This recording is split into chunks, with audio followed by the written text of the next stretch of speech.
Hi, this is Michael Buffer, and welcome to the BoxHard Podcast. Hello, everyone. This is Mikey Garcia. Yo, it's your boy, the odd guy himself, Malik King Scott. Hi, I'm Charlie Edwards. This is Fast Eddie Chambers, and you're listening to the BoxHard Podcast with my main man, Joey Coastman. Hello everybody and welcome to episode 141 of the BoxHard Podcast. I'm your host, Joey Coastman. I am joined by the co-host himself, the elusive Mr. Ayaz Sumra. Ayaz, how you doing? I'm good, Joey. Yourself? Very good, my friend, very good. It's good to have you back, but there is quite a lot to go over. Of course, we will be speaking to a little bit later on in the show our 50th world champion. Yes. Anyway, before we get into all of that, we need to start, of course, with the review part of the show. We're going to start with a card that actually happened in Barcelona, Spain last week. I believe it was on the Friday. Abigail Medina, a guy really that once upon a time lost to Jamie McDonnell, but really and truly since that loss to Jamie Mack, he seems to have turned into quite a real good fighter. He defended successfully his EBU European Super-Bantamweight title, a TKO in the very first round against Anthony Satul, who's now 23-7, but Abigail Medina, the champion, 19-3 with 2 draws now. A real good fighter he's turned out to be. Moving over now to the Middleton Arena in Middleton, Lancashire, United Kingdom. One fight to mention over here, Ayaz. Marcus Morrison, 16-2. He's now 16-3. Of course, the prospect was being trained, or he's still being trained, by Joe Gallagher. I believe at one point he was 14-0. He had a real bright and promising future, a real good, good looking, professional boxer that seemed to have a real bright future, like I say, but at some point, it just all went wrong. He took back-to-back defeats. I think he was 14-2. And then after that, he put together 2 wins against, much lower kind of opposition.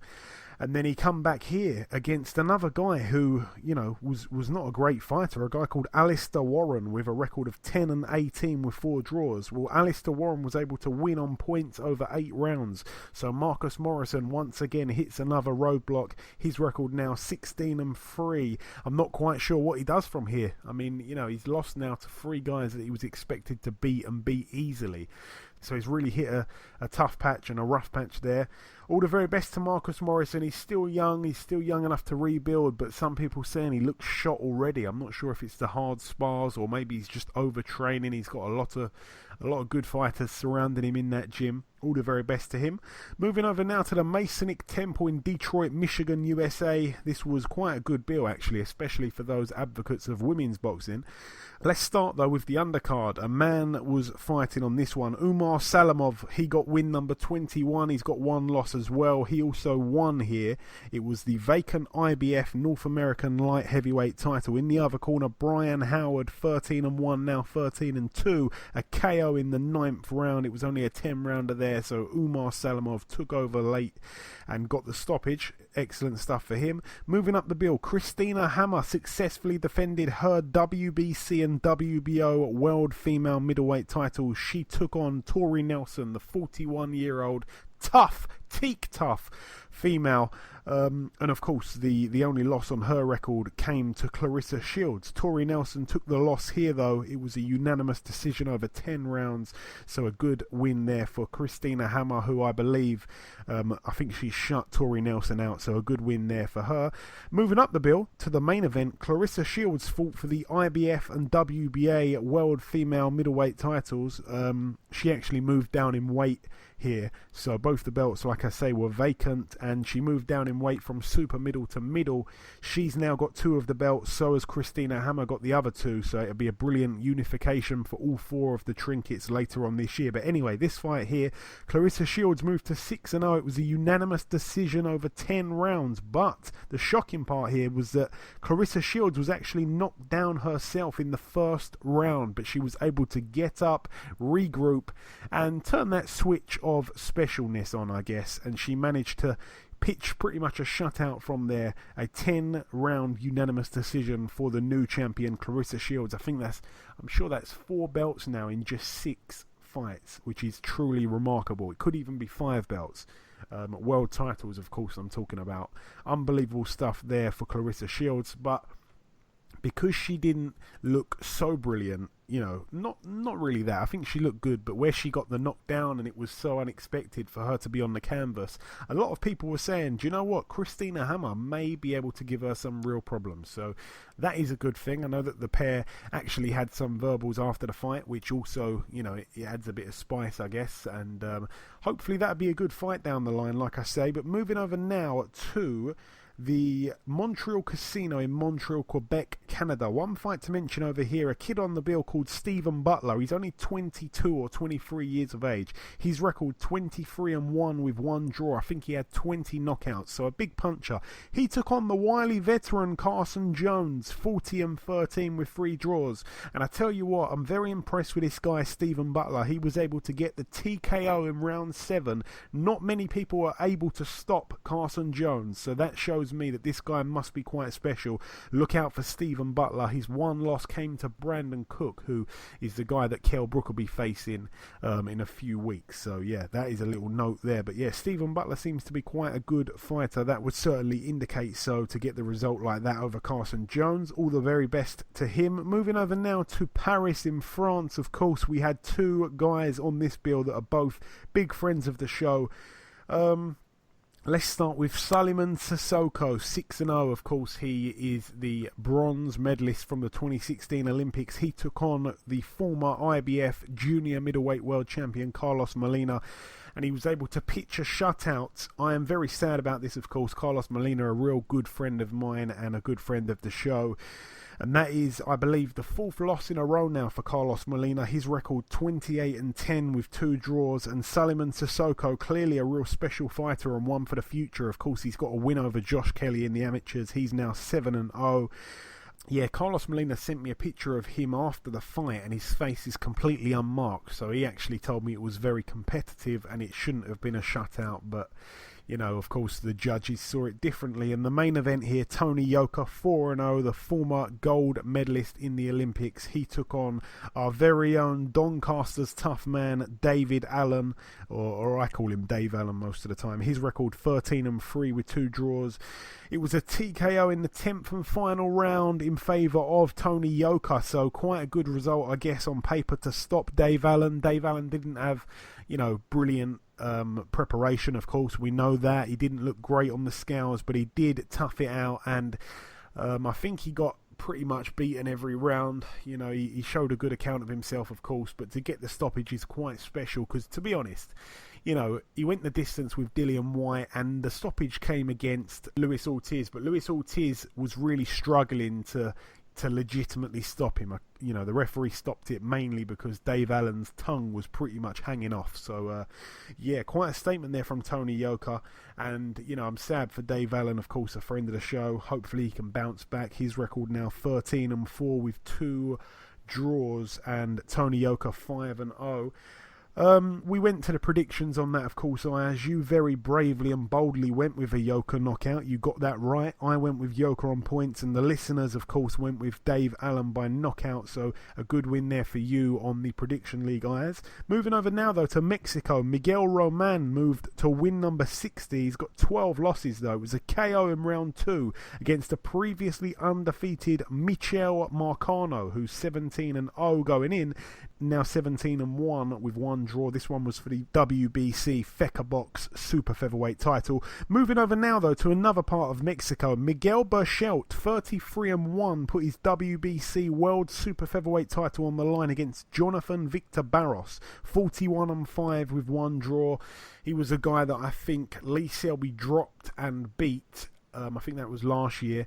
And also, this guy had only been stopped once, the Argentinian Jonathan Victor Barros, and that one stoppage was by Mikey Garcia, the exceptional fighter. I think it was in round 8 of their fight there. So Miguel Berchelt makes a real statement here. He gets the TKO in round 3. He actually had Barros down in the 2nd round and the 3rd round, and Barros's corner actually decided to stop the fight after 3 rounds. So I'm guessing, I haven't seen it, but I'm guessing Miguel Berchelt must have put quite a beat beating on Jonathan Victor Barros. That sends out a true statement in that division there. Moving over now, though, to South Africa. A couple of fights over here. Thulani Mbenge, 13-0. He fought for the vacant IBO World Welterweight title against Diego Chavez, a man that, of course, has got a bit of a reputation of being quite dirty. Got disqualified against Brandon Rios. He took on Timothy Bradley and I think Keith Thurman at one point. Anyway, the TKO came in round 7 for Thulani Mbenge. He moves to 14-0, so quite a statement there for him. He might be a real special fighter there from South Africa. Also on the bill, Tabiso Mchunu. He picked up win number 19. He's got 4 losses as well. It was a TKO in round 6 of a scheduled 10-round fight against Ricards Bolotniks, who's now 11-5 with 1 draw. Mchunu, the guy that beat Eddie Chambers once upon a time. Moving over now, though, to the Sport Palace in Ukraine. Just one wild card, really. A guy on this bill called Stanislav Skorokhod, who was 17-1. He fought for the vacant WBO International Super Welterweight title. And that guy, Ayaz, We've joked about his name before. His name's Aram Amirkhanyan. He actually picked up the win here. He's undefeated as well, Amirkhanyan. He's now 11-0 with 1 draw. It was a split decision win for Amirkhanyan, the travelling fighter to Kiev, Ukraine. So I'm guessing he probably deserved the win there. And like I say, he's the new WBO International Super Welterweight champion. Big up Amirkhanyan. Also, we had the prospect Denis Baranchik on the bill. He moved to 9-0. He made Jose Prieto, who was 26-4. I think I've seen him before a couple of times. He made Prieto retire on his still after 5 rounds. Oleg Malinovsky moved to 23-0. He took on Wallington Orobio, who retired on his still after 5 rounds with an injury. Malinovsky and Baranchik, 2 fighters with bright futures, we'd think. Moving over now to the O2 Arena in London, United Kingdom. This was the bill that I was actually there for. A couple fights to mention on the undercard. Daryl Williams picked up win number 17. His record now 17-0, a TKO in round 2. He had his opponent down 6 times, and it's looking like he may be fighting Umar Sadiq, a prospect, of course, with not much professional experience, but I like the way that the beef between these guys is brewing, kind of thing. Umar Sadiq, he fought on the bill actually. He picked up win number 3, a KO in the 3rd round. He took on Kamil Al-Temimi, who was 1-2 with 1 draw. His record 1-3 with 1 draw now. Umar Sadiq, like I say, a very good amateur, not much pro experience, but Daryl Williams and him will make for a brilliant fight. I believe they're both at super middleweight, so could be a good fight there for Frank Warren's stable. Moving up the bill once again, Reza Hamza moved to 10-0 with 1 draw, a points win over 6 rounds against Sergio Gonzalez. Archie Sharp moved to 13-0. It was a points win over 8 rounds against Lester Cantillano. Archie Sharp, like I say, 13-0. And he's looking for that Leon Woodstock fight. So another brilliant fight that can be made in the Frank Warren stable. Obviously, everyone knows that I'm very high on Archie Sharp. He's a fantastic young fighter. Also on the bill, Johnny Garton moved to 22-1 with 1 draw, a TKO in round 3 against Nelson Altamirano, who's 10-18 with 2 draws now. It was a bit of an odd stoppage. I think he kind of got clocked a little bit while he was down, and he stayed down, so the referee wasn't buying any of his antics to try and say, or try and, suggest that it was an illegal shot. But yeah, a good win there, like I say, for Johnny Garton. Daniel Dubois moved to 8-0, a TKO in round 5 over Tom Little, who was 10-5, now 10-6. It was for the vacant English heavyweight title. Tom Little was down in the 4th. The thing about this fight, Dubois came out with intent, in the first round, as he pretty much does every fight. He doesn't really like to let his opponents get into a groove. He was straight on the front foot, throwing those bombs. And to Tom Little's credit, his movement was okay in the first round. He didn't really land much himself. But Tom Little, in the second round, I think he kind of had more success. But what came with that was Dubois' willingness to stand there and trade with him. Dubois was the much heavier handed, of course. Little wasn't really displaying much punching power. I don't think he's one of the hardest hitters in the heavyweight division, and Dubois actually took quite a good left hook himself while he was dishing out some some massive punishment, to be honest. And Little just had a few shaky moments. He just about survived in that second round. The bell came at a good time for him. Not much really happened in the third round, aside from the fact that Dubois had never really, he'd never been into the fourth round, which was just about to happen, of course. And then he did go into the fourth round. And like I say, that was the round he put Tom Little down. And like I say, I've got to give Tom Little huge respect, because he went in there and, you know, he didn't let the occasion get to him. He didn't let the man in front of him, you know, get in his head or anything like that, and he came to win for sure. He certainly earned his money in there. And, you know, like I say, in that fourth, he got put down by a body shot, and then in the fifth round, the referee jumped in to save Tom Little, who I think was, you know, a little bit too brave for his own good. He lost every round, and I was happy to see the referee jump in and stop it, because I wouldn't have wanted to see Little get knocked out, you know, out cold kind of thing. I think it was turning really in Dubois' favour at that point.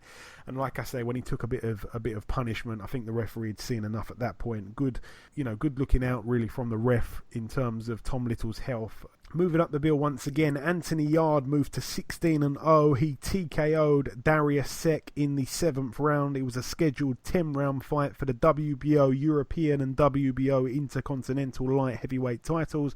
Both belts, of course, belonged and still belong to Anthony Yarde. Sek was down in the first round from a left hook. Now, Darius Sek, of course, had never been stopped in his 3 losses. One was, of course, to the reigning European light heavyweight champion. Now, like I say, this was Anthony Yarde's first southpaw, but the fight itself, Anthony Yarde seemed to not really be able to miss with the lead left hook in the first round especially. He looked really good. Every single one he threw in range, he landed flush. And like I say, Sek got dropped, and he kind of staggered back on his feet and fell. It was hard to really tell if he was genuinely hurt or he was a little bit off balance, but he got up really quickly and he responded well, so fair play to him. Yarde was barely letting a right hand go in that first round, but certainly a 10-8, of course. Now, in the second round, Yarde was letting the right hand go a lot more. The fight was warming up a little bit. Sek came out of his shell as well. Round 3 and 4, Yarde showed his class. It was becoming very much one-way traffic at that point. You know, Sek was tough as nails. Everyone in the ringside part of the press rows were all agreeing with that. And in my eyes, it was a perfect kind of opponent to fight as your first southpaw. This guy was tough as nails. And in round 5, he had to visit deep water and grit it out, because Yarde was really starting to smother Sek, and he was walking him down and he was beating the brakes off him, really. It was another fight where Anthony was getting the good rounds in. He was learning and learning. You could see that he was learning on the job, and he does that not just inside the ring but also outside of the ring. He really does study the game, Anthony Yarde. And in round 7, like I say, Sek actually had quite a decent round, I thought. He showed tons of heart to take the punishment that he took, and he was having a fairly good round, and he did end up with a bloody nose in that 7th as well, but he still, to his credit, kept marching forward. He had so much guts, and I want to see him again over here at some point. Anthony Yarde was hurting his man more and more, and after Sek did some stumbling in the corner and Yarde pinned him in that corner and he let a couple of shots go, the referee jumped in and waved it off. I think it was a little bit premature for my liking. I know that Sek's camp were quite annoyed with that. The corner were complaining to the referee, but yeah, I mean, it was only going to be one winner at that point, and he lost pretty much every round. Yeah, he was shipping some punishment, and the referee decided to jump in. So, like I say, Anthony Yarde remains undefeated, remains the champion of 2 belts, and of course remains very, very highly ranked with the WBO. I think he's even sneaking into some of the other sanctioning bodies now. Yeah, moving up the bill once again, Paul Kamanga, 21-1, put his WBC International Super Lightweight title on the line against our very own O'Hara Davies, who was 17-1. The fight only went 2 rounds, Ayaz. I know that you watched it. Talk us through that fight, Kamanga and O'Hara Davies. Well, Paul Kamanga, I mean, I've actually seen him before. He's from South Africa as well, and obviously his trainer, his promoter, Al Siesta. Obviously, Paul Kamanga, I know this round lasted 2 rounds, but Paul Kamanga, I mean, we knew, to be honest, everyone knew the favourite was going to be O'Hara Davies in this fight. Kamanga took this on a very short notice. Paul Kamanga did try his best, but I mean, O'Hara Davies landed that right hand and Paul Kamanga just fell backwards. But I mean, what a knockout. There's not really much to say about it, but well done for O'Hara Davies. Let's see what he's got next. Yeah, let's see what he's got next. There's a few guys that I'd like to see him in with. Perhaps not not to step him up too quickly. I know that fight against Maurice Hooker is probably one for the future for him, but of course you've got Jack Catterall, you've got a few other guys at 140 moving around, especially Frank Warren's got a few. So to be honest, Frank Warren lately, he's got fighters that are kind of in the position to fight each other, and they're actually willing for it. Like I say, Umar Sadiq and Darryl Williams, Archie Sharp and Leon Woodstock, Jack Catterall. He's got a tough fight himself coming up this weekend, but if he gets through that, him against O'Hara Davies would be a good fight. And there's a few guys there actually, so I love the fact that they're all willing to fight each other. It's just up to Frank to make those fights happen, and they shouldn't be hard fights to make. I think he's shown a few times in the past that he's happy to put his fighters in there with each other, and there could be some brilliant in-house fights to be made down the line. Not too far down the line as well, but yeah, like you say, Ayaz, O'Hara Davies made short work and quick work really of Paul Kamanga. He's the new WBC International Super Lightweight Champion. O'Hara Davies 18-1. On to the next one, and the main event here, Roberto Garcia 41-3 took on our very own Martin Murray 36-4 with one draw. One thing about Roberto Garcia, he had a seriously padded record. He hadn't lost in, I think it was about 8 years. Martin Murray, of course, has fought many bigger names, and he's beat some and he's lost to some as well, and he's had some controversy in there as well. But this one, like I say, for the WBC silver middleweight title, Garcia had a point deducted in the second round for a low blow. He had another point deducted in the 9th round for punching the back of Martin Murray's head. He was a real dirty fighter actually, Roberto Garcia. But the fight itself, just before we get into it, shout out to Frank Warren actually for making the fight happen.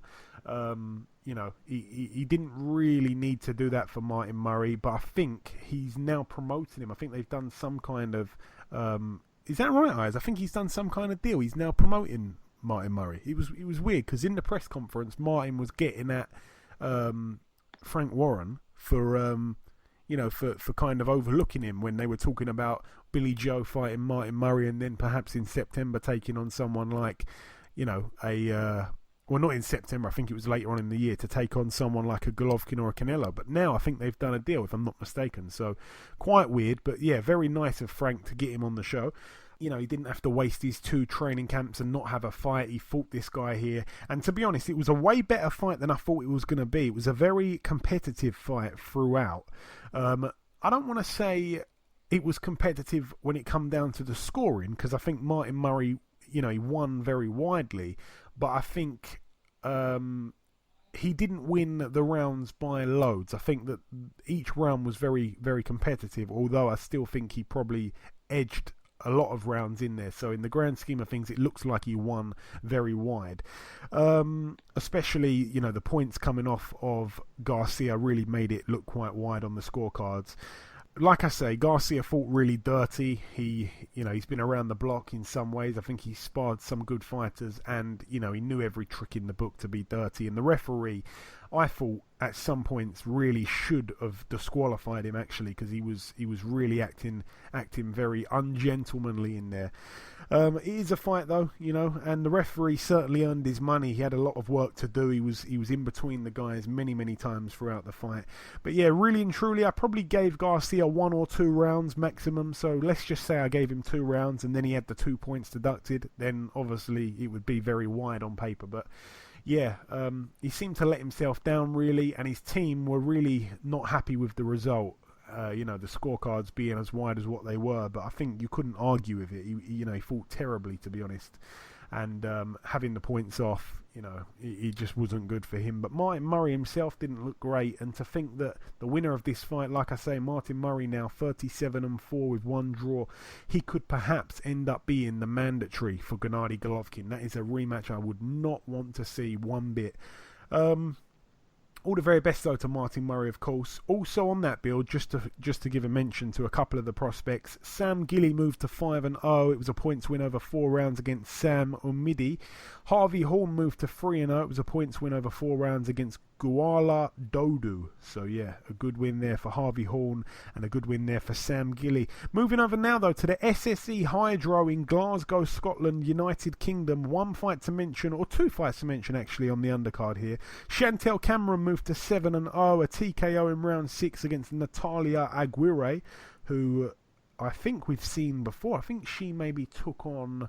oh boy, did she take on... That's not the same girl that fought the other week, is it? Am I getting confused? I'm going to have to check that. I'll come back to that in a moment. Martin Bakoli Ilunga, 10-0. He moved to 11-0. A TKO in the very first round against DL Jones, a man that took Daniel Dubois. I think he took him 3 or 4 rounds. So, yeah, if you get the measuring stick out, that's a brilliant win there for Martin Bakoli. This one was for the IBO Continental Heavyweight title as well, and DL Jones was down twice before the stoppage, so a TKO, like I say, in the first round there. Josh Taylor, 12-0, moved to 13-0, a unanimous decision over 12 rounds against the former WBC World Champion Victor Postol, 29-2 now his record. Postol was cut above the right eye in the second round and was down himself from a punch in the 10th round.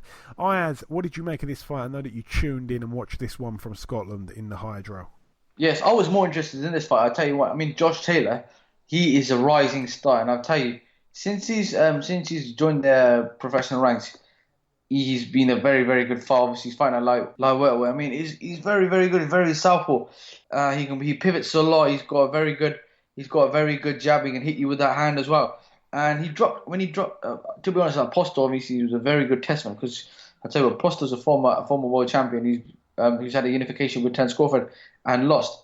Coming into this fight, I personally thought Josh Taylor was going to win on points. I didn't think it was going to be a knockout. The reason why, because I think the reason I said why it was going to be a points at the start, because this is a big test for Josh Taylor. He hasn't gone past 10 rounds. A lot of people wanted to see what he was like. See, with Postol, he's a bit of a pressure fight. He comes towards you. Right, and Josh Taylor, you can see, was hitting him. The one thing that really annoyed me about this fight was the scoring card. I had Josh Taylor winning by a minimum 3 rounds. Some judges had 100, 118, 110. I found that really weird. I don't know what the judges were watching, but well done to Josh Taylor. Now he's mandatory for the title next. Yeah, a world title fight next for him. Just to quickly go back to Chantel Cameron before I talk about Josh Taylor. Chantel Cameron, this is very interesting. She took on, like I say, Natalia Vanessa Del Val Aguirre, and she has a record of 8-12 with 3 draws. Now, she's not a big puncher. She's never scored a knockout. Of her 8 wins, they've all been by decision. Now, she, like I say, has now got 12 losses. She's only been knocked out once, and that was to Chantel Cameron on the weekend, who knocked her out in 6 rounds. Now, this lady here actually fought Delphine Persoon, that's the WBC World Female Lightweight Champion. She fought her 2 weeks before.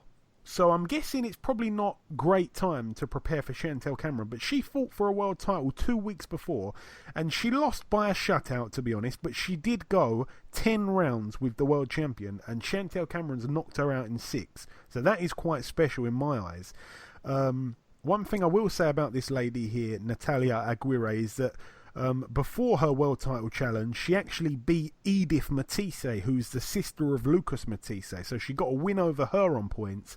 And then, like I say, she fought for a world title in June, the 9th of June, Delphine Persoon. She lost by unanimous decision over 10 rounds, and then she gets knocked out for the first time in her career against Chantel Cameron. So that is a big statement there, and all the very best to Chantel Cameron. I believe a future world champion for sure, and it's brilliant to think that this division's really hotting up now. Chantel Cameron, okay, obviously a lightweight boxer, she's in the same weight class as Katie Taylor, and that would be a absolutely cracking female fight, and I'd love to see it. So all the very best to both girls there. Brilliant win for Chantel Cameron, and like I say, let me just get on to the Josh Taylor fight and just give my assessment of it. I felt that, like you said, Postol came out on the front foot. He was very aggressive in that first round. In the second round, round. Taylor adjusted a little bit, probably won the second round, and of course at that point that's when we first saw the cut on Postle's right eye. It was from a head clash.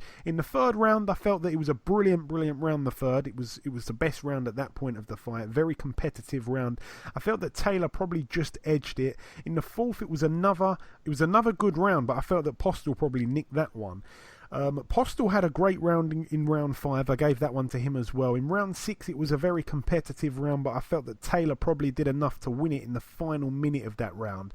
In round 7, Taylor started really well, but in the later part of the round, he was in serious trouble. Postle actually made his legs dip once or twice, which was very surprising. And also, Taylor sustained a cut in that round as well. Taylor looked very uncomfortable. He was a sitting duck, actually, for a moment or two in that 7th. Now, in round 8, it was a very, very close round. It could have gone either way. I honestly thought Postle maybe even nicked that. And in the 9th round, Taylor won that round fairly well. In the 10th round, Taylor was winning massively and he dropped Postle with only about 15 seconds to go. It was a counterpunch left hook. And like I say, Postle was standing square on for just a second and boom, brilliant shot. And like I say, he got back up to his credit and the bell came at a very good time for him. So he lost that one 10-8. And in the 11th, once again, we were treated to a really, really thrilling round, a very good round, one where Taylor started really well, but Postle ended it really well, another really close round. And the 12th round was another action-packed round, but I actually gave that one to Taylor. But the scorecards, like you say, Ayaz, were absolutely abysmal. I couldn't believe what I saw. The judges scoring this contest, I'm just going to read it out, actually, while it's here. This is really shocking, so brace yourself if you haven't heard it, but I'm sure you have. Judge Victor Lachlan, of course, a Scottish judge, he scored it 118-110. Eddie Papeau scored it 119-108, and Fernando Barboza scored it 117-110. So that is extremely wide. I actually had it, Ayaz, 116-113 in favour of Josh Taylor. So you said you had it maybe by 3 rounds. I had it by 3 points, of course. That's taken into account the 10-8 round that came in the 10th when Josh Taylor knocked his man down. So yeah, very, very, very, very, very, very, very crazy scorecards there. Moving over now, though, to the final fight of the review, and it happened at the Belasco Theatre in Los Angeles, California. Hector Tanajara, the prospect, he moved to 14-0. It was a win over Roger Gutierrez, who was 19-1 with 1 draw, now 19-2 with 1 draw. A unanimous decision over 8 rounds there for Hector Tanajara. He was actually able to cut his man in the 8th and final round as well. So once again, he banked some very valuable rounds. Hector Tanajara, certainly one to watch for the future. But that's really it for the reviewing. Just before we wrap up part 1, there's one last thing to do. That, of course, is to welcome our first guest. Ladies and gentlemen, please welcome the former WBO Heavyweight Champion of the World, Mr. Joseph Parker. Joseph, welcome to the show. Thanks for having me on, and good afternoon from Vegas. Hey, it's always my pleasure having you on, Joe. Thank you very much. So, we last spoke in the build-up to the Joshua fight, obviously, that was set for March 31st. I was in Cardiff for that fight. The referee was poor. You weren't really able to fight your fight. Most of the time, when you got in close, the referee pulled you apart. It was frustrating. And after the fight in the press conference, although you were visibly gutted, you handled yourself very pleasantly, very politely, as always. And you earned yourself a bucket load of fans that night. Looking back now, as the time's gone on and you've had time to reflect, would you have done anything different in the fight, or was it physically impossible? Yeah, of course, most definitely. Now that I look back at the fight, I see a few things I could have done a lot better, and I could have put on a lot more pressure. I could have chased him down a bit more. Can't really, the rest of the job, can't really blame them. But I think from that fight and from what we've experienced, I think we can go back and practice learn from it and work on the weaknesses that we had. And I think next time I fight him, I'll be a lot more ruthless and a lot more don't really care. I think I didn't leave everything in the ring, and that's probably my mistake, but it's something that I can improve on. Very honest of you to say that. I want to ask you also, Joseph, was Joshua able to surprise you in any way, or when you got in there, did he fight to how you expected him to? Going into the fight, we thought that, we thought from watching all those fights that he was going to come forward and go for the knockout and chase me down and be relentless and ruthless. But he showed a lot more composure, and he also boxed a lot better than I thought he would box. So he definitely surprised me there, and it just shows, a true champion. He was able to change his style a bit, and he did what he had to do to get the win. So that's I give him credit there and respect there. And the final two questions just on that Joshua fight. I don't want to look in the past too much. Obviously, you took a few shots off of Joshua. He also took some of your shots. How hard does he hit, and how good is his chin? His chin is good chin. The only reason why we said a few things leading up to the fight was just to promote the fight and to help sell it. Of course. But truthfully, we know that he's a good fighter and he's got a good chin. He's been down, but he got dropped by someone like Klitschko, who has a lot of power, and his record speaks for itself. And with that fight, he hit me a few times, but I can't really judge his power because he didn't really hit me flush. I think if he did hit me flush, I'll be able to judge his power a lot more. But with the punches he hit me with, I rolled a little bit, so I didn't really feel the full force. So I can't really judge where his power is at. But I'm sure he hits a lot harder because of this. Look at his record. He's had 21 fights, 20 knockouts, and he's knocked out some guys with good chins. Yeah, fair enough. And this might sound like a little bit of a silly question, but of course you fought Hughie Fury, you fought Anthony Joshua. Do you believe Hughie Fury could pose any kind of threat to Joshua in the future with his style? Yeah, Hughie's a young, a fighter with a lot of talent and a lot of skill. And Hughie's style can cause anyone trouble. So I was fortunate to have a fight with Hughie and to experience that and get the win. But Hughie's got a big future and a bright future if he continues to listen to his coaches and follows the path and trains well. I reckon he'll give any fighter trouble. And moving on to what's next for you, you've just signed to fight Dillian Whyte. That fight will take place on July 28th in London. It came as a bit of a shock, actually, to most of the fans and the media. But for you, you're right back in a big fight on a big stage once again. It's brilliant for you. And I'm sure that you're over the moon to be coming back to the UK where so many people have grown to love you so much.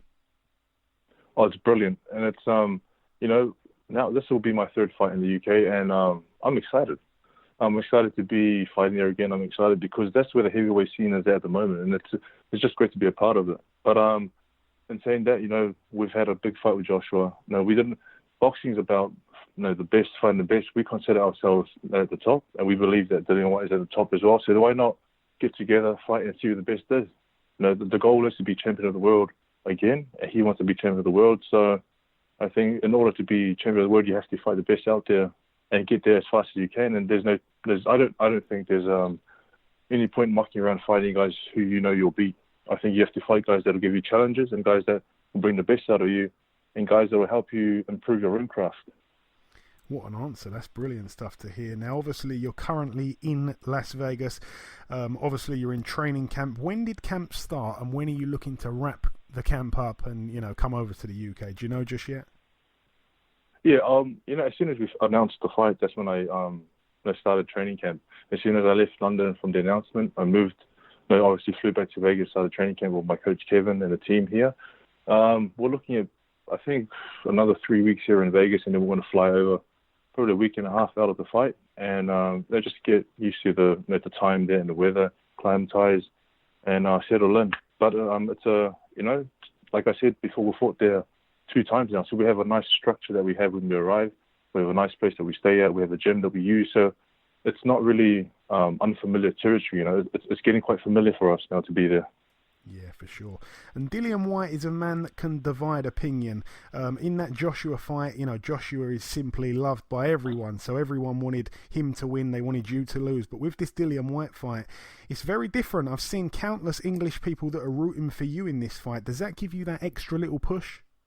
For me, it's fantastic to have, I know he's got a lot of support there, but I think, like you said, the way that our team has been leading up to the fight, we're able to gain some fans and some supporters there. So it's for me, I'm over the moon.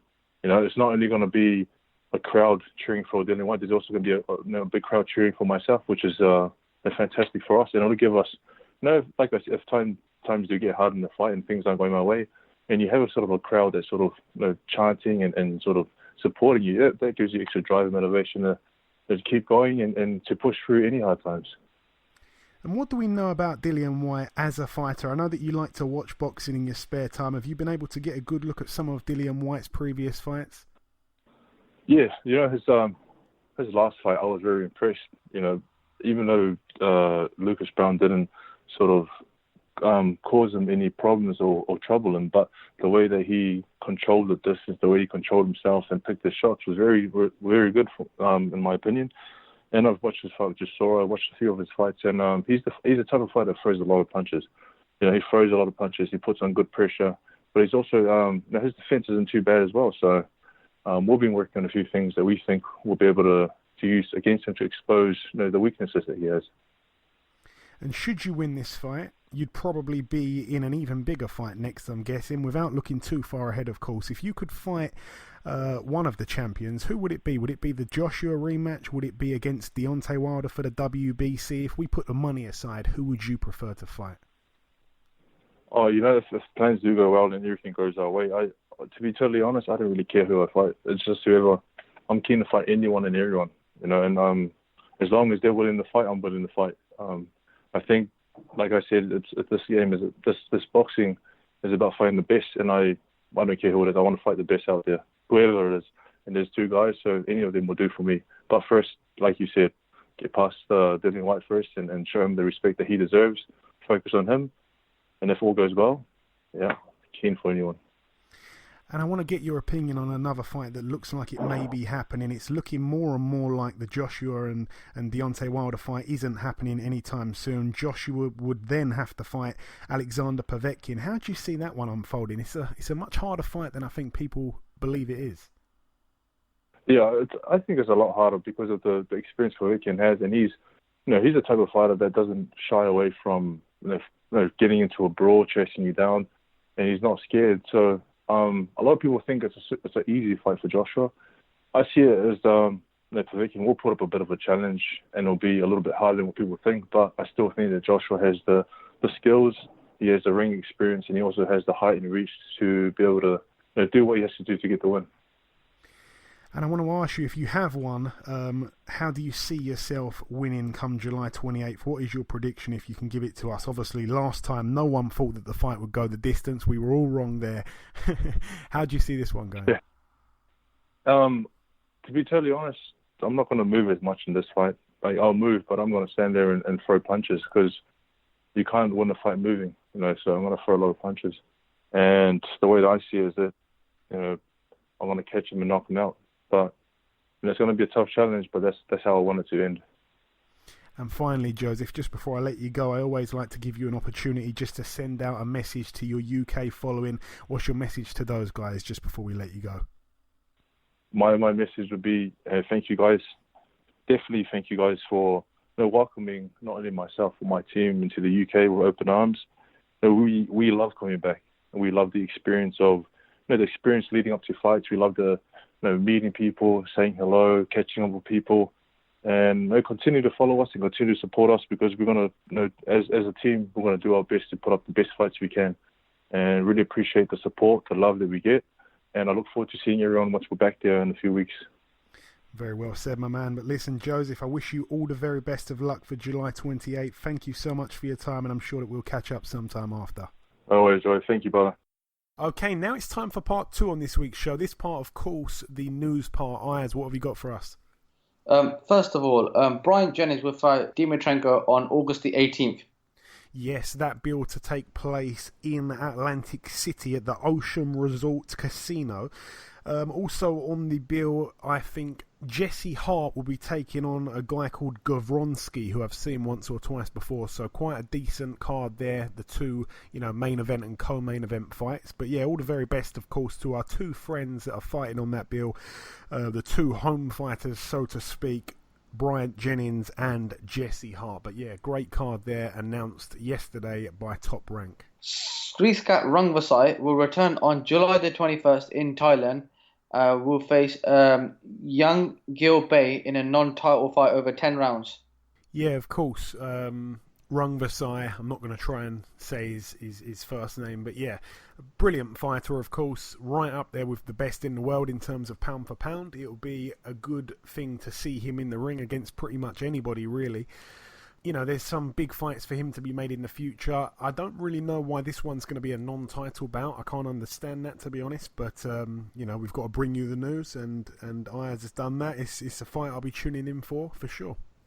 Callum Johnson will challenge Artur Beterbiev for the IBF World Light Heavyweight title in America on October the 6th. Yeah, of course, a humongous step up in class from the Buglioni fight last time out for Callum Johnson. Obviously, he achieved his boyhood dream pretty much. He achieved what his father said that he could do, and he thought his father was crazy saying that he could go and win a British title, go and win a Commonwealth title, and he did both of those things. And, he came on the show, and to be honest, I didn't really know much about him before I spoke to him, and he's a real cool guy. He's a real nice guy, and you know what? He's daring to be great. He's going to go out there, he's going to fight a guy that, every time Beterbiev has got in the ring, he's knocked his opponent out. And he's going out there to try and beat him. And I tell you what, he's got a real chance. So let's all get behind our very own Callum Johnson here. And, respect him, of course, for daring to be great. And I tell you what, if he can pull it off, it will be sensational. So I'm firmly behind him. And I wish him the absolute best of luck in October later this year. And finally, the World's Boxing Super League have announced the Super Lightweight tournament. Yes, I believe that'll be kick-starting in September, so not too long to wait. Obviously, I think perhaps later this week or maybe even next week they're going to be divulging some of the guys that have actually signed up. It's obviously, again, an 8-man tournament. We do know that Regis Prograis is in the tournament, that is for sure. He came on the show, I said to him, it's a rumour that I'm hearing, and he said, no, it's no rumour, it's official. So, that was a little bit of an exclusive, I feel. And, I'm very happy about that. Hopefully Josh Taylor can have his name in the hat as well. There's many fighters at 140 that can get involved in that. Sergei Lipinets, I believe, certainly should be in it as well. And it should be quite a good tournament. So all the very best to everybody in that. And, of course, we applaud you for signing up for such a hard tournament. And it really is, a competition to see the best taking on the best. So, brilliant stuff for boxing fans. Is that it for the news, Ayaz? Yes, that's it for the news, Joey. Okay, thank you very much, Ayaz. Moving over now to the previewing. Not much to go over really this weekend. We're going to start with a card that's happening tomorrow at Martins West. That's the name of the venue. Martins West, in a place called Woodlawn in Maryland, USA. 2 home fighters on the bill that are both brothers, of course. The 2 sons of the former heavyweight world champion Hasim Rahman. We've got Hasim Rahman Jr., 4-0. He's in a 4-rounder against Stephen Tyner, who's 4-15 with 3 draws. Also, Sharif Rahman, 2-0. He's in a 4-rounder against Talik Taylor, who's 3-10 with 1 draw. Both the Rahman brothers on that bill. They're both learning at this stage of their careers. We'll give them a pass. Moving over now to the Odyssey Arena in Belfast. This one happening on BT Sport and I believe Box Nation, and also it's going to be on ESPN Plus. I think that's the app in the United States. On this bill we have Sonny Edwards, the flyweight, 7-0. His opponent yet to be announced. All the very best to Sonny Edwards, a friend of the show. Also we have Joe Ham, 14-0, fighting for the vacant Celtic Super-Bantamweight title against Tyrone McCulloch, who's 10-0. A real 50-50 fight there. Also on the bill, our friend, of course, Mr. Gary Corcoran. He was on, I think, maybe last week or the week before. His record 17-2. He's in a real 50-50 fight, a 10-rounder against Paddy Gallagher, who's 13-4. No belt on the line there. There doesn't really need a belt on the line there. This is seriously a card packed full of 50-50 fights. So that's a brilliant fight there. All the very best to Gary Corcoran. Also, this one in my eyes is probably the fight of the bill, to be honest. Tyrone McKenna, 16-0 with 1 draw, takes on Jack Catterall, 21-0. Another 10-rounder there. A brilliant step up for both guys, and that is another brilliant fight, like I said earlier on in the show, that is being made between 2 Frank Warren fighters. I'm not 100% sure if Tyrone McKenna's actually with Frank Warren. I could be wrong. But yeah, of course, we know that Jack Catterall is with Frank Warren, and it's a brilliant fight. And it's a real risky fight. And of course, like I say, Frank Warren's throwing his man in there or probably two of his men. I'd have to check that one. But yeah, brilliant fight nonetheless. Also on the bill, another 50-50. John O'Carroll, 15-0, puts his IBF Intercontinental Super Featherweight title on the line against Declan Geraghty, 17-2. A 12-round contest there, of course, and that should be another thrilling fight. So I've just named about 3 or 4 50-50s. You've got to be watching this card if you have time on Saturday night. And just to top things off, the homecoming of Michael Conlan, 7-0. He's in an 8-rounder against Adilson Dos Santos, who's 19-4. Only people with a good memory will remember that Adilson Dos Santos is a Brazilian fighter that came over a few years ago and ended up losing to Kid Galahad. It was before Kid Galahad got suspended. I think it may have even been his last fight before he got suspended. I could be wrong about that, but I do remember this guy lost to Kid Galahad. So I'm expecting Michael Conlan to do a job on him and look good, but it's brilliant for those Belfast fans that are going to be there to see him in the flesh fighting as a pro. So all the very best to everybody involved on that bill there. Moving over now to the North Notts Arena in Nottinghamshire, United Kingdom. I just want to give a shout out here to Dex Spellman, who's 11-1. Obviously his last fight was against Scott Westgarth, where he actually lost the fight, and then of course, about 10 minutes after the fight, Scott Westgarth lost his life. That whole thing was very well covered. Everybody knows about that, and Dex Spellman himself, he's become very, very scarred by those events that occurred there, and this is his first time returning to the ring, so we're all behind him, and hopefully he can get the job done. His opponent yet to be announced. It's only a 6-rounder. All the very best to Dex Spellman, obviously going through a lot himself. Moving over now, though, to the Holt Suite in Villa Park, Birmingham, West Midlands, United Kingdom.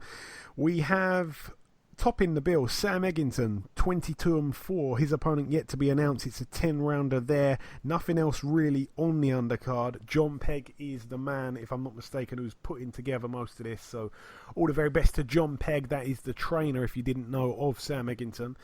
So a decent little card there for Birmingham. Also, we left it out of the news part of the show because while we've been recording this show, the press conference is taking place right now.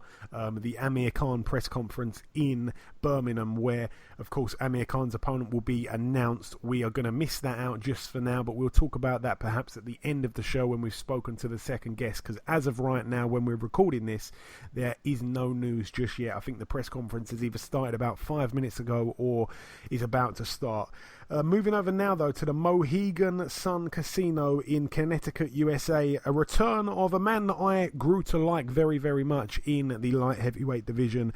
Joe Smith Jr., 23-2. He returns to the ring the first time after losing to Sullivan Barrera. He takes on Melvin Russell, 11-4 with 2 draws. Quite an easy fight back, I guess, there for Joe Smith Jr., a man that really and truly could have been Fighter of the Year. I think it was 2016. He was certainly up there with a shout, on our podcast, Ayaz, when we were talking about Fighters of the Year. We all like Joe Smith Jr. And also on that bill, Cassius Chaney, the undefeated heavyweight prospect, 12-0. He's in a 4-rounder against Elder Hernandez, who's 5-2. And the final bill to mention, there is 1 or 2 fights to mention on this card. It's happening at the Chesapeake Energy Arena in Oklahoma City, USA. It's going to be shown on ESPN in the States, a top-ranked bill here. We have the former world champion Mike Alvarado, 38-4. He gets in there against Martin Angel Martinez, who's 18-14 with 1 draw. I'd expect Mike Alvarado to probably win that fight. I'm not quite sure what he's doing fighting people like this at this stage of his career. Also on the bill, Alex Salcido, 27-0, takes on Leonardo Zapavigna, 37-3. That should be a decent fight there. That, of course, is a 10-round contest. Zapavigna's most recent loss came to Sergei Lipinets in 2016 by knockout in the 8th round. Aside from that, I mean, he's a decent fighter, so that's a real step up there for Salcido. And the main event on this bill, Gilberto Ramirez, 37-0. He's got one of the longest undefeated streaks in boxing. He puts his WBO World Super Middleweight title on the line against Roma Angulo, who's actually 23-0. So both men's combined records here 60-0. That really is quite unbelievable. But this guy, Roma Angulo, he's a Colombian fighter. To be honest, if you look down his resume, he doesn't really have the opponents there, even though he's got all wins and, you know, he's quite a heavy-handed guy, 20 knockouts from 23 wins. All Colombians have got that power, to be honest. The Colombians have always had the power. The Mexicans have always had the grit and toughness. But yeah, I mean, you know, the names aren't really on his resume. A lot of guys with losing records on there, to be honest, and this is his real big step up. In his last fight, he took on Everett Bravo, who's not a great fighter, and he was able to knock him out in a round, which I guess is quite impressive, but, you know, Everett Bravo's not really up to much himself, to be honest. You know, he's been knocked out most of his losses. So, yeah, I'm expecting Gilberto Ramirez to do a job here. It's one of those fights where I think we're going to find out, you know, the misleading, padded record of Roma Angulo. I could be wrong, but I don't think I will be. I think Gilberto Ramirez could even possibly get a stoppage here. You know, in his last fight when he took on Habib Ahmed, he was undefeated, 25-0 with one draw, and Gilberto Ramirez exposed him for what he was and knocked him out in 6. I reckon probably the same kind of fight here, and I will expect Gilberto Ramirez to move to 38-0 and remain the WBO World Super Middleweight Champion. But that's really it for the preview, and like I say, we'll talk about the Khan announcement just after we've spoken to our second guest, who we're about to welcome right now. Just before we wrap up part 2, we've done the reviewing, we gave you the preview, and we gave you the news, we brought you the first guest. Just before we wrap up part 2, it's time to welcome guest number 2. Ladies and gentlemen, please welcome the reigning WBO Super-Bantamweight Champion of the world, Mr. Isaac Dogboe. Isaac, welcome to the show. Thank you. So Isaac, first things first, you've got a very interesting background. Of course, you were born in Ghana, you came over to the UK, you spent a lot of time over here. We've tried our hardest to fully adopt you as one of our own. You know, you've almost got 2 nationalities on your back every time you step in the ring. I would say that I was born in Ghana but made in Britain. I came over around, I think, 7 or 8, and I had all my education here. And this is where I learned boxing from. This is where boxing for me all started. And you know, I always say that the Queen and country has done great to me. And I'm a South London. I'm a South London kid. So yeah. Excellent, man. Excellent. And of course, we've seen in boxing many father and son relationships. Obviously, you know, your father is your trainer. It seems to be working fantastically. One thing that is special is that, of course, your dad, he pretty much taught himself, if I'm not mistaken, from scratch. But tell me, is it better to have your father training you than anybody else in the world from your point of view? I think it is because, you know, for me personally, it is. Because I mean, at times you need that push, you know. And when you have your father with you, the sort of things where you do with other coaches, you not do it with him because you have that much respect, you know. But when you have other people, sometimes you might psychologically you might think that, oh, you are getting paid to do this anyway, so they cannot put 110% and overtime in it. But if you're doing it with your family, they know the dangers of the sport. They know what it takes to be a champion. They know the sort of things where, you know, it's like you being in school. You can go to school normal as any other person, but then you have to do the extra work. You get what I'm trying to say? So that's, for me, I think is I find it that way better. Until you are grown and matured enough to be on your own 2 feet, to do your own stuff. That's when, you know, basically. Yeah, I mean, of course, your father, you know, he's got your best interests at heart as well, which I'm not going to say other trainers don't, but of course, you know, no one can have your back kind of thing like a family member. And obviously, your nickname is the Brave Son. Where did that originate from? The Brave Son, that was when I was in the amateurs, you know. I was young, and then, you know, young and doing wonders, I should say.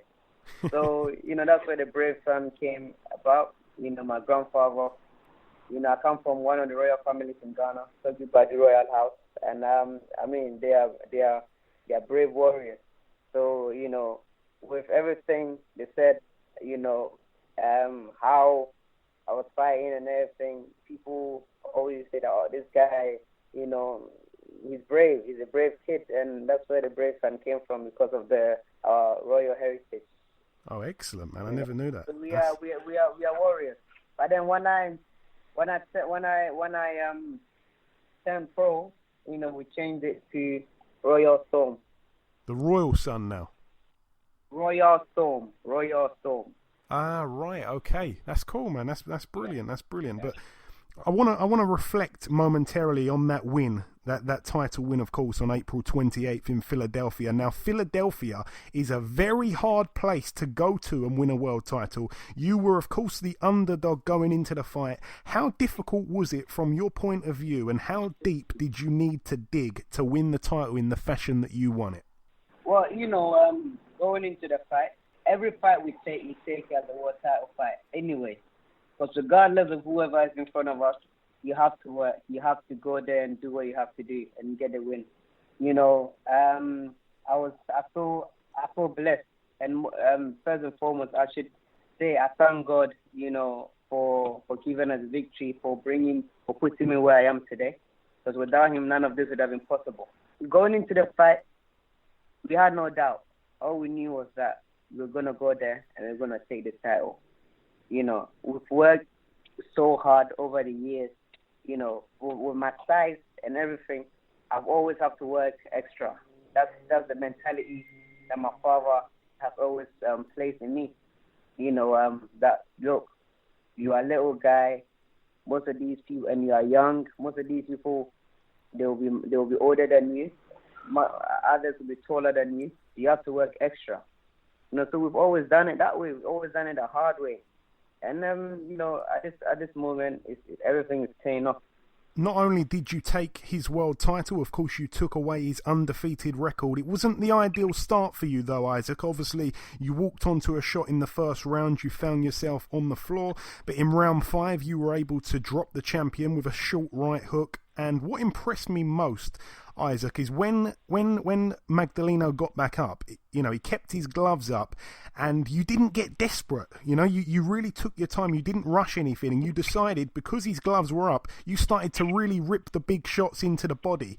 And it was just a real experience, you know, display from yourself. And then obviously in the 11th round, from what I recall, Magdaleno had your left arm trapped, and when the referee told him to let go, you hit him with a 1-2 combination that put him down. Then of course the second knockdown in the 11th round, where you caught him with a very nice long left hook right round the back of his guard, and that was all she wrote.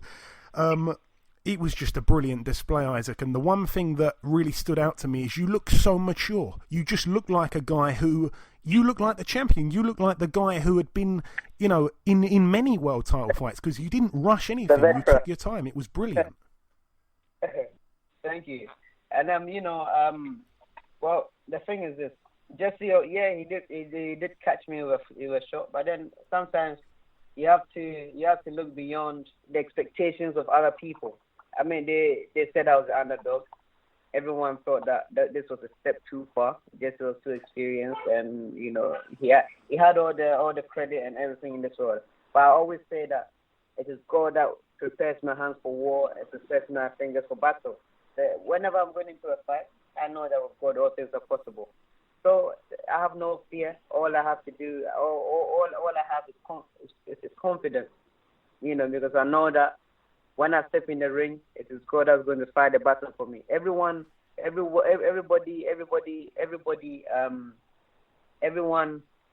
is destined for greatness, but then you have to dig deep. You have to dig deep, and before you can let that gift or favor, you have to bring it to light. It has to manifest into itself. You know, so going out there to do what we had to do. It's a collective effort of many people. It's a team effort. You know, my team. You know, we work so hard, and right now, you know, it's a blessing that we accomplished our goal. And like I say, if I could describe your performance in one word, the word that jumps out to me is mature, because like I say, you didn't rush anything. He was talking to you in the ring. You didn't fall for it. You had him hurt. You didn't get desperate. Of course, it was your first world title fight, and you didn't let the occasion get to you. You know, you actually looked, like I say, the more experienced man in there. You looked like you'd had 10 world title fights before, even though you're only 23. Where does that composure come from? How did you stay so relaxed and calm? Well, from a very young age, I was sparring with world champions. Carl Frampton. I see Carl Frampton as a big brother. Before I turned pro, I was sparring with him, and we used to go hard rounds. I held my own, and then I went to I was based in California for some time. I was sparring with Santa Cruz. I sparred with Escandon. So all these things, it builds up. It's like you're on work experience. You get what I'm trying to say? So yeah, everything. One day, all comes together. For sure, it certainly did. And now, of course, you've made history. You've become Ghana's youngest ever world champion. Along with that, you've also put your name in the hat for some huge fights at Super-Bantamweight. You've got the likes of Ray Vargas, Daniel Roman, Ryosuke Iwasa. They're all the other champions. The number one rated guy in the WBO is currently, if I'm not mistaken, Diego De La Hoya. I know that last week you announced your next fight will be on August 25th. At this stage, you have no opponent yet. Do you know when we're likely to hear an announcement on that? Hopefully by this week or next. Okay. By the end of this week or next, the name will be out. Okay, by the end of this week or next. Brilliant stuff. And do you know yet where the fight will be taking place? I'm guessing it's going to be in the States again? Yeah, it'll be in the States. Be in the States, okay. And how important for you is it now? Because obviously, every fighter's dream is to win a world title. You've done that. Do you now have a new ambition to try and defend it in Ghana at all? Is that something you'd love to do? Well, our aim is to overcome this next hurdle. That's our first defense, and then from then on, we are looking to unify. We know that Danny Roman is almost done. We set for unification fight with him, hopefully in December. So, yeah, by the ending of December, we're hoping for unification match with the WBA champion. Brilliant, man, brilliant. I like the way that you're not really wasting any time. You want the big fights and you're still so young. I just want to ask you the last two questions now. What are some of the fighters that you've watched maybe from a few years ago? What are some of the fighters that you like to watch most when it comes to watching footage? Because when I looked at you straight away, I thought that you had something a bit Chris Eubank Senior about you. Well, we from a very young age, I used to watch a lot of these old fighters, I love Chris Eubank Jr. I love a bit of, Kawasaki. I love a bit of Ricky Hatton, those body shots. I watch a bit of Roberto Duran. You have to be all around. James Toney, So yeah, you have to be all around because boxing, you don't know what your opponent is bringing to the table. So you have to be able to adapt to every style that they bring. And that's, I guess it's, I don't know. It happens, Once you keep watching something, it sticks with you for a while. Like I so say. Yeah. And like I say, you certainly adapted to Magdaleno like a fish to water in some ways. Coming to the last question now, Isaac, I just really wanted to ask you if there was anything that you want to say that I perhaps haven't asked you, anything that you want to get off your chest just before we let you go. Say anything you like, my friend. Well, I just would really love to say a big thank you to all my fans. I keep saying that as Dogboe, we are looking forward to making the division exciting. That's why we're calling out the big fights, lots of, all the world champions in my weight division. And from then on, we're hoping to, move up to the next weight category and, challenge the world champion there too. That's what's covered out there. So we've got big dreams and ambitions, up ahead. And I just want to thank everyone that has contributed highly, into me. So if I haven't mentioned your name, if I haven't mentioned anybody's name, just know that I'm very, very grateful, and God bless you all. Very well said, my friend. And where can people follow you on Twitter and Instagram just before you go? Instagram, Isaac Braveson. Twitter, Isaac Dogboe. And you can also hit the like on my Facebook, Isaac Dogboe.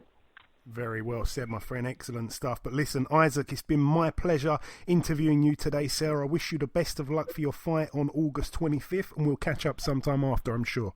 Okay. Thank you. Okay, and that's all we have time for this week. Amir Khan will be fighting Samuel Vargas on September the 8th in Birmingham. Sammy Vargas is a man who boasts a record of 29-3 with 2 draws. Of his 3 losses, he's been stopped twice. Once by Errol Spence in round 4 back in 2015, and most recently he got stopped by Danny Garcia in 7. That was late 2016. Anyway, I've been your host, Joey Coastman. Ayaz Sumra has been Ayaz Sumra. This has been episode 141 of the BoxHard Podcast. A massive thank you to our 2 guests on this week's show, our 50th world champion, the youngest Ghanaian world champion in history, Mr. Isaac Dogboe, and the former WBO Heavyweight world champion himself, Mr. Joseph Parker. The biggest thanks of all goes out to you, the listeners. The prediction league currently stands at myself on 46, you, the listeners, on 50, and Ayaz, with his 2 correct predictions last weekend, he's managed to catch up. He's now on 50 points also. He has levelled the scores. Enjoy your weekends, people. Stay safe, and we'll catch you all again next week.